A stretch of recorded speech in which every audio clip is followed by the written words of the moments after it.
Good afternoon, guys, and welcome to Day 68. তো এখন বাজতেছে 3:30।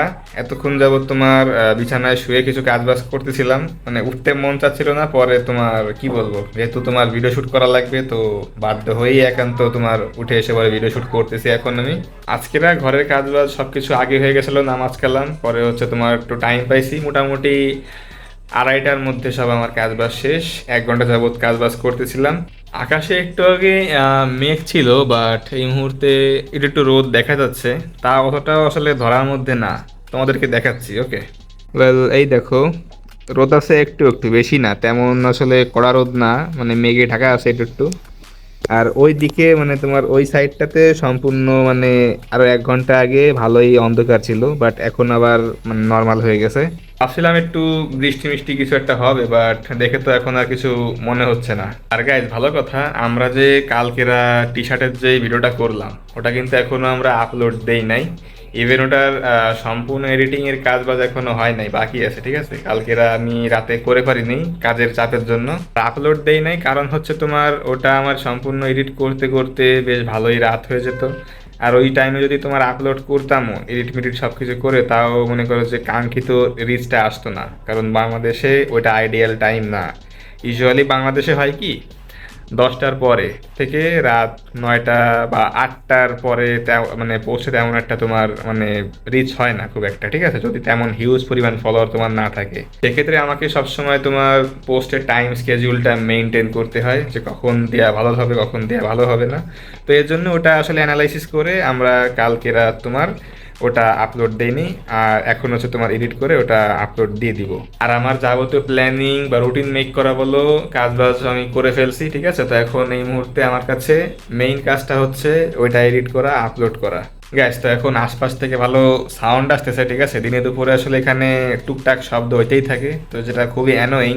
রাতের হচ্ছে তোমার একটা আইডিয়াল টাইম কথাবার্তা বলার জন্য বা যে কোনো কাজ করার জন্য। ঠিক আছে, তো রাইট না হচ্ছে মেইনলি আমি এখন কাজে যাচ্ছি। ওই ভিডিওটা আমাকে আসরের আজানের আগেই শেষ করা লাগবে, তো হাতে বেশি টাইম নাই, 1 ঘন্টার মতো আছে। ঠিক আছে, তো আমি আমার ওই কাজে ব্যাক যাচ্ছি।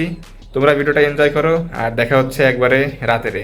ওকে, well guys, I'm back finally. একদম নামাজ কালাম পড়ে ডিনার শেষ করে একবারে রুমে আসলাম। আর কোনো কাজ নেই আমার বাইরে। গাইস, অনেকদিন হয়ে গেছে কোনো গুরুত্বপূর্ণ ব্যাপারে আলোচনা করা হয় না, নর্মাল অ্যাজ ইউজুয়াল কথাবার্তা বলা হয় আমাদের ভিডিওতে। বেশ কয়েকদিন যাবত এরকম হচ্ছে। তো আসো আজকের একটু ইনফরমেটিভ কথাবার্তা নিয়ে একটু কিছু আলোচনা করি। ঠিক আছে, ওয়েল, তো তোমরা যারা ক্লোদিং ব্র্যান্ড রান করতেছো বা ক্লোদিং ব্র্যান্ড স্টার্ট করার কথা ভাবতেছো, তাদের জন্য আজকের এই কনভারসেশনটা খুবই গুরুত্বপূর্ণ আমি মনে করি। আশা করি একদম শেষ পর্যন্ত দেখবা, এতে তোমারই বেনিফিট হবে। দেখো, আমার দৃষ্টিতে বাংলাদেশের ফ্যাশন ইন্ডাস্ট্রি কিন্তু ওই লেভেলের এখনো গ্রো আপ করে নাই, এটা আমার দৃষ্টিতে মনে হয়। বাকিদের কার কেমন কি চিন্তা ভাবনা বা দৃষ্টিভঙ্গি সেটা আমি জানি না, বাট আমার পার্সপেক্টিভে বাংলাদেশের এইসব ফ্যাশন ইন্ডাস্ট্রি অনেক পিছিয়ে আছে, মানে গ্লোবাল স্ট্যান্ডার্ড অনুযায়ী। বাংলাদেশের ফ্যাশন ব্র্যান্ডগুলা কালচারাল দিক থেকে বলো, মানে কমিউনিটির দিক থেকে বলো, তারপরে তোমার প্রোডাক্ট কোয়ালিটির কথা আমি না বললাম, বাট প্রোডাক্টের সিগনেচার, নিজেদের একটা সিগনেচার থাকবে না, যেটা তাদেরই প্রোডাক্ট, তাদের একটা মার্ক থাকবে যেন দেখে চেনা যায় যে এটা এই ব্র্যান্ডেরই জিনিস। ঠিক আছে, তো এই জিনিসগুলো আমি মনে করি পার্সোনালি খুবই মিসিং। আর আমি মনে করি যে বাংলাদেশে এমন খুব কম ব্র্যান্ডই আছে যারা আসলে তাদের এরকম স্ট্রং এবং লয়াল কমিউনিটি তৈরি করতে পারছে। বাংলাদেশে বেশিরভাগ ক্রেতারাই প্রোডাক্ট কিনে হচ্ছে কোয়ালিটি ওয়াইজ, বা জিনিসটা ভালো কিনা, দাম ঠিক আছে কিনা, ঠিক আছে, এইসব। বাট ওই যে এমন একটা ব্যাপার না যে আমি অমুক ব্র্যান্ড থেকেই কিনবো, ঠিক আছে, আমি ব্র্যান্ডটা যা ছাড়ে আমার তাই ভালো লাগে, ওরকম লয়্যালটি আসলে এখনো বাংলাদেশে মার্কেটে তৈরি হয় নাই। আর আমি এতটুকু বিলিভ করি যে এই যে তোমার একটা কাস্টমারের সাথে ব্র্যান্ডের যে ইমোশনাল একটা বন্ডিং, একটা স্ট্রং কালচার, একটা স্ট্রং কমিউনিটি, এটা কোনো প্রোডাক্টের মাধ্যমে তৈরি হয় না। ঠিক আছে, এটা তোমার বিভিন্ন ক্ষেত্রে ব্র্যান্ডিং বলো, নিজেদেরকে আসলে ভালো মতো করে প্রেজেন্টেশন করা বলো, অনেক কিছু ডিপেন্ড করে। আমি নিজেও প্রপারলি যে জ্ঞানী গুণী তা বলতেছি না, বাট আমি এটা ফিল করি যে বাংলাদেশে এই জিনিসটা অনেকটাই মিসিং, যেটা তোমার গ্লোবাল সব বড় বড় ব্র্যান্ডে খুব ভালো মতো লক্ষ্য করা যায়। ঠিক আছে, তারা জিনিসটা এস্টাবলিশ করতে পারছে, বাট আমরা এখনো পারি নাই।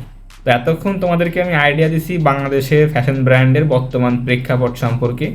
এখন আসো যে তোমরা যারা চাচ্ছ যে ফ্যাশন ব্র্যান্ড স্টার্ট করতে কিভাবে করবা, বা যারা অলরেডি তোমার ফ্যাশন ব্র্যান্ড চালাচ্ছ, ক্লোদিং ব্র্যান্ড রান করতেছো, তারা আসলে কোন ডাইরেকশনে যাবা, কোন দিকে যাবা।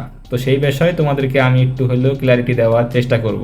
আর ভাই আমিও মানুষ, আমারও তেমন অভিজ্ঞতা হয় নাই, ঠিক আছে? এমন না যে আমি এই ইন্ডাস্ট্রিতে 15-20 বছর পড়ে আছি তোমাদেরকে জ্ঞান দিচ্ছি, এমন না। যেটা আমি ফিল করি, যেটা আমি অবজার্ভ করি, আমি যেটা রিসার্চ করে জানতে পেরেছি আমার রয়্যালের বিল করার যে এই জার্নির থ্রুতে, তো সেই জিনিসটা তোমাদের সাথে আমি শেয়ার করব। তোমরা মানে এরকমভাবে নিবা না যে তোমাদেরকে আমি জ্ঞান দিচ্ছি বা তোমাদেরকে যেটা করতে বলতেছি তোমরা ওইটাই করবা। ভালো ভালো লাগলে ফলো করবা, ভালো না লাগলে অ্যাভয়েড করবা, ব্যাপারটা এরকম, ঠিক আছে? তো এখন আসি যারা আসলে ক্লোদিং ব্র্যান্ড স্টার্ট করতে চাচ্ছ তাদের ব্যাপারে। তোমরা প্রথমত এই জিনিসটার উত্তর আগে খুঁজে বের করো যে তোমরা যখন একটা ক্লোদিং ব্র্যান্ড লঞ্চ করবা, যাই প্রোডাক্ট তোমরা নিয়ে আসবে না, সেটা যাই হইতে পারে, তোমার প্যান্ট হইতে পারে, শার্টস, তোমার টি শার্ট হইতে পারে, ট্যাঙ্ক টপ, অনেক কিছু আছে তোমার ক্যাটাগরি, ঠিক আছে? মেল ফিমেল যেটাই তোমরা আনো, এই জিনিসটা তোমরা, এই অ্যান্সারটা তোমরা ক্লিয়ার রাখো যে কাস্টমার কেন তোমার কাছ থেকেই নিবে। তোমার প্রোডাক্টে এমন কি আছে যা কাস্টমার তোমার কাছ থেকেই মানে শুধু পাবে, আর কারোর কাছে পাবে না। মানে আমি চাচ্ছি বলতে যে তোমরা এমন কিছু দিয়ে আসলে স্টার্ট করো, বা নর্মাল কিছুকে এমনভাবে তোমরা তোমাদের মতো করে ফুটিয়ে তোলো যেটা কাস্টমার মানে ইজিলি যেন দেখে বুঝতে পারে যে এই জিনিসটা মার্কেটে এক্সিস্ট করে না। কখনোই মার্কেটে কি চলতেছে বা অনলাইনে ডিজাইন মিজাইন এইসব কপি করবে না, নাহলে কিন্তু অনেক বড় ধরা খেয়ে যাবে। তোমাদেরকে পার্সোনালি আমি রেকমেন্ড করব প্রোডাক্টের দিকে একটু বেশি গুরুত্ব দাও, যেন প্রোডাক্টটা মার্কেট থেকে একটু আলাদা হয়, একটু ডিফারেন্ট হয়, এবং বেশিরভাগ মানুষের জন্য সেটা পছন্দ হয়। আবার ইউনিক করতে করতে এমন কিছু বানিয়ে ফেলো না যেটা ক্যারি করা খুব টাফ হয়ে যায়, ঠিক আছে? তো এর জন্য সব কিছু ব্যালেন্স রেখে এমন একটা প্রোডাক্ট তুমি মার্কেটে নিয়ে আসো যেটা মানুষ সচরাচর খুব এটা দেখে নাই। তুমি যখন মার্কেট থেকে একটা আলাদা প্রোডাক্ট তোমার কাস্টমারকে দিতে পারবা, তখন কাস্টমারও তোমাকে অন্য সব ব্র্যান্ড থেকে আরও ডিফারেন্ট চোখে দেখবে। এর জন্য আমি তোমাকে কথাটা বললাম। কারণ একটা লোক অনলাইন থেকে সে কেন একটা প্রোডাক্ট কিনবে যদি সেই সেম প্রোডাক্টটা সে মার্কেটে যে ভালো মতো চেক করে দেখে কিনতে পারে? এই যেমন ধর আমি যখন ব্র্যান্ড স্টার্ট করছি, সেই সময় কিন্তু আমার কোনো আসলে কোনো মার্কেটিং নলেজ ছিল না, কোনো মানে কিছুই জানতাম না আমি ব্র্যান্ডের ব্যাপারে। এইসব ফ্যাশন ব্র্যান্ড এখানে কীভাবে চালায়, কী দেখি করতে হয়, এখানে কোনো রকম রিসার্চ ছাড়াই আমি চলে আসছি এখানে এক্সাইটমেন্টের বসে। বাংলাদেশে আর কে কী করতেছে সেটা তোমার দেখার বিষয় না, তুমি কি ভাবতেছো বা তুমি কি আলাদা জিনিস চিন্তা করতেছো সেটা বড় ব্যাপার। বাংলাদেশের ফ্যাশন ইন্ডাস্ট্রি নিয়ে তোমাকে একটা কথাই আমি বলবো যে এখানে বেশিরভাগ এখন জাস্ট খালি কপি আর পেস্ট চলে। একটা লোক একটা ডিজাইন যদি এখন তোমার বের করে, সেটা যদি তোমার একদম মার্কেটে ভরপুর চলে, দেখবো যে তারপরে দিনই ওই সেম ডিজাইন নিয়ে আরেকজন এসে হাজির। কোনো ক্রিয়েটিভিটি, কোনো ইনোভেশন কিচ্ছু নাই এখানে মার্কেটে। আর যদি তুমিও সেই সেম র্যাট রেসে পার্টিসিপেট করতে চাও, তাহলে আমি বলবো যে তোমাকে সারা জীবন নিয়ে এই রেস করে যেতে হবে। নিজেকে কখনো আলাদা করতে পারবে না, সবসময় ভাই ওর থেকে আমি দামে কম দিচ্ছি, আমারটা ভালো নেন, এই সেই, ঠিক আছে? ওরকম মনে করো যে ফেরিওয়ালার মতো ফেরি করে করে তোমার প্রোডাক্ট সেল করতে হবে। সেই জন্যই বলবো যে তুমি যদি এখন ক্লোদিং ব্র্যান্ড স্টার্ট করার কথা ভেবে থাকো, তাহলে অবশ্যই চিন্তা ভাবনাটাকে একটু ডিফারেন্ট করো, থিঙ্ক ডিফারেন্ট। মার্কেটে গ্যাপ খুঁজে বের করো, কি এমন আছে যেটা তোমার বাংলাদেশে ভালো চলবে বাট এখনো বাংলাদেশে কেউ করতেছে না। তো এই জিনিসগুলা আস্তে আস্তে তুমি খুঁজে বের করো। বাংলাদেশে ফ্যাশন নিয়ে এক্সপেরিমেন্ট করার জন্য অনেক কিছু আছে, জাস্ট আমাদেরকে খুঁজে বের করতে হবে সেই জিনিসগুলা। তোমার যদি চিন্তা ভাবনা আলটিমেটলি হয়ে থাকে যে আমি একটা স্ট্রং ব্র্যান্ড বিল্ড করব, ঠিক আছে, তাহলে সেক্ষেত্রে তোমাকে আমি বলবো যে সবসময় নিজের চিন্তা ভাবনাটাকে একটু ডিফারেন্ট করো। মানুষের মতো ও কী করতেছে ওটা কপি করতে হবে, ঠিক আছে? মানে সবসময় মানে মানুষকে ফলো করো না, নিজেকে কিছু ভাবো, নিজেকে টাইম দাও, নিজের থট প্রসেসকে বিশ্বাস করো, তাহলেই ভালো কিছু হবে। আর এখন আসো যারা অলরেডি তোমার ক্লোদিং ব্র্যান্ড রান করতেছো তাদের ব্যাপারে। অনেকেই তোমরা এমন আছো যে ক্লোদিং ব্র্যান্ড রান করতেছো বাট কোনো রকম ভালো রেজাল্ট পাচ্ছ না, এখনো সেরকম মানে ভালো ফলাফল পাচ্ছ না, কোনো বিক্রি হচ্ছে না, বিভিন্ন রকমের ঝামেলা তোমরা পড়তেছো। তো তোমরা আসলে কি করবা তারই ব্যাপারে আমি এখন কথাবার্তা বলবো। এখন তোমাদের যদি এরকম চিন্তা ভাবনা হয়ে থাকে যে না আমি ব্র্যান্ডের বিজনেস করব না, আমি নর্মাল জাস্ট খালি বিজনেস করব, তাহলে আমি তোমাদেরকে বলবো যে অনলাইনে যদি তুমি বিজনেস করতে চাও তাহলে সেরকম অডিয়েন্স বেস তৈরি করো। কারণ তোমার নাই কোনো ক্রিয়েটিভিটি, নাই কোনো নিজের মাথা খাটায় একটা ভালো কিছু বের করা, একটা ডিজাইন বের করার, বা কোনো একটা প্রোডাক্ট নিয়ে অ্যানালাইসিস করে সেটা মার্কেটে নিয়ে আসার তোমার সে সক্ষমতা নাই। তো তোমাকে আসলে ওই মাস গেমই খেলতে হবে। আসলে তোমাকে আমি সাজেস্ট করবো যে প্রথমত নিজের যে ফলোয়ার্স বলো, তোমার কাস্টমার বেস পেজ বলো, ঠিক আছে, মানে অডিয়েন্সটাকে আরো বেশি বড় করার চেষ্টা করো। যেহেতু তোমার প্রোডাক্ট দেখতে আহামরি তেমন কিছু না, মার্কেটেও যা আছে তোমার প্রোডাক্টেও সেম জিনিস, তাহলে আমি বলবো যে প্রোডাক্টের ফটোশ্যুটটা, ভিজুয়াল লুকটা আরো বেশি লাক্সারিয়াস প্রিমিয়াম ভাবে প্রেজেন্ট করো। কারণ মানুষ অনলাইনে প্রোডাক্ট বেশিরভাগ পারচেজ করে তার ভিজুয়াল লুক দেখে, এটা আসলে দেখতে কেমন লাগতেছে, হাতে পাওয়ার পরে ব্যাপারটা আলাদা, বাট সে ফোনে কেমন দেখতেছে সেটা অনেক বেশি ম্যাটার করে, তার উপরে প্রাইজিং অনেক কিছু ডিপেন্ড করে। সো অলওয়েজ ভালোভাবে ফটোশ্যুট এইসব করো, নিজেদেরকে ভালো মতো প্রেজেন্ট করো। প্রোডাক্টে যেহেতু তোমাদের ইউনিক কিছু দেওয়ার নাই, তাহলে সেক্ষেত্রে এতটুকু ইনশিওর করো যে প্রোডাক্টের কোয়ালিটিটা তো অ্যাটলিস্ট ভালো হয়, ঠিক আছে, তাহলে তোমরা টিকতে পারবা, না হলে কিন্তু অনেক মানে অভিযোগ আসবে, কমপ্লেইন আসবে, ঠিক আছে। তো যারা আসলে নর্মাল বিজনেস করতে চাও, ঠিক আছে, কোনো রকম ব্র্যান্ড চিন্তা ভাবনা নাই, কোনো রকম মনে করো যে ভাবাভাবির ধারা ধারে না, ঠিক আছে, যে আমি এত চিন্তা ভাবনা করে কিছু করব কেন, তাদের জন্য আমি বলবো যে এই জিনিসটা ভালো কাজ করবে। আর এবার আসো যে যারা চাও যে আমি একটা বড় ব্র্যান্ড বিল্ড করব, বাট এই মুহূর্তে তোমরা সাফার করতেছো, নিজেদেরকে মার্কেট থেকে ডিফারেন্ট করতে পারতেছো না, পজিশনিং স্ট্রং করতে পারতেছো না, তাদের ব্যাপারে কথা বলবো। তো তোমাদেরকে আমি প্রথমেই সাজেস্ট করব যে টেক আ ব্রেক, একটা বিরতি নাও, তারপরে আসলে অবজার্ভ করা শুরু করো। তুমি মার্কেটে কি ডিফারেন্ট দিতে পারবা, কোনটা তোমার গ্লোবালি ভালো রেসপন্স করতেছে, যেটা বাংলাদেশে দিলে বাংলাদেশেও ভালো রেসপন্স করবে, বাট বাংলাদেশে কোনো ব্র্যান্ড করতেছে না, তো এই সব জিনিসগুলো তুমি অবজার্ভ করা শুরু করো। আমিও কিন্তু 2025 সালে আমার মানে বিজনেসটাকে অলমোস্ট পজ রেখেছিলাম, ঠিক আছে, পোস্টপোন করে রেখেছিলাম। তারপরে কিন্তু আমি অলরেডি তোমার নোটিস করছিলাম যে না, এভাবে আসলে আমার বিজনেস বা আমার ব্র্যান্ড চলবে না, আমাকে আসলে ডিফারেন্ট কিছু করতে হবে। তো সেক্ষেত্রে কিন্তু আমি অনেক লম্বা একটা টাইম 2025 সালে দিয়েছি। তো যার ফলে কিন্তু আমি আমার ফাইনাল অ্যান্সারটা পেয়ে গেছি যে আমার এখন কি করতে হবে।